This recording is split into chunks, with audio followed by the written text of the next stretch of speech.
Dan Sebring. And I think this is the third time that he's running. He's making bigger progress each time. Hopefully this will be the time it'll be able to break through. So Dan, are you around here? Yes. And without further ado, here's Dan Sebring. I'd like to echo Jim on in thanking Bob for opening up his home for us year after year for his poor candidates to make a little bit of money so we can do the things that we need to do. Probably 2 weeks ago, I had no idea what I was going to talk about today. And last week, I got an email request for an interview from a journalist who said he wanted to do a story on my campaign. And the very first question that he asked me, it was an electronic interview. So he emailed me the questions, I emailed him the answers. And my life being what it was probably after midnight before I actually got around to answering his questions. So everything was quiet, I could focus my attention, my thoughts were all very clear. And I thought I would share with you today, A, the question, which I don't think I've ever been asked before, and B, my answer. And he asked me, why do you want to be in Wisconsin politics? And I said, I think Plato said it best. The penalty good men pay for indifference to public affairs is to be ruled by evil men.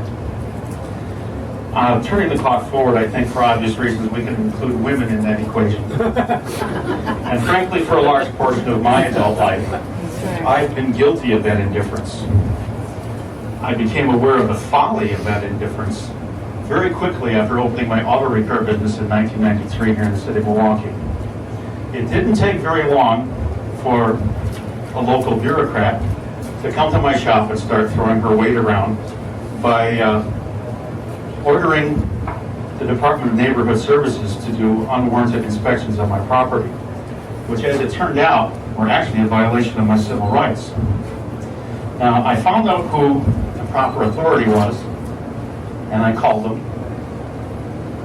And not only did the harassment stop, but that local bureaucrat, under the pressure of a prospect of yet a 9th complaint of civil rights violations against her, retired before the end of her term.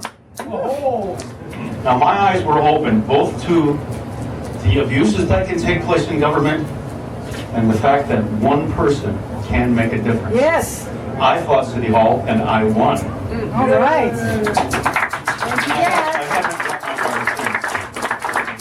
Over the years, I've seen one abuse after another.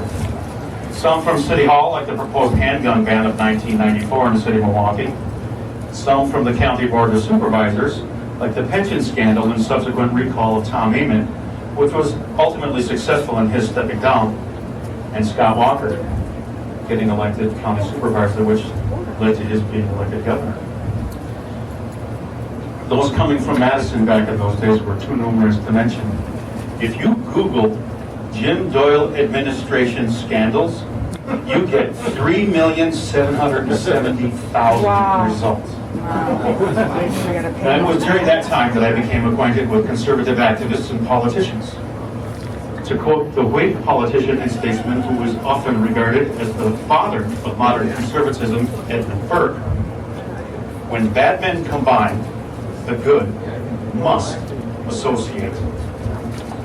Else they will fall, one by one, in unpitied sacrifice in a contemptible struggle. I knew that it was time to pick up my sword and shield and join my conservative compatriots in the struggle to return our nation to the governing principles of the Founders' intent. That not being a democracy, but a representative republic. And when I turned my attention to what has passed for representation in Wisconsin's 4th Congressional District, I knew that this is the battle that I must fight. Why do I want to be in Wisconsin politics? Because Wisconsin is my home. And for too long I had been indifferent to public affairs. And the time has come to stand and fight. Yes. To fight to restore the founding principles that built what was once the most powerful nation in the world. Those principles being that our rights come from God, not government. That all political power comes from the people. that government in the form of a representative republic should be limited, that if government is a social contract and it only has limited power delegated by the people, then that contract must be in writing. And that contract, the Constitution, must be followed.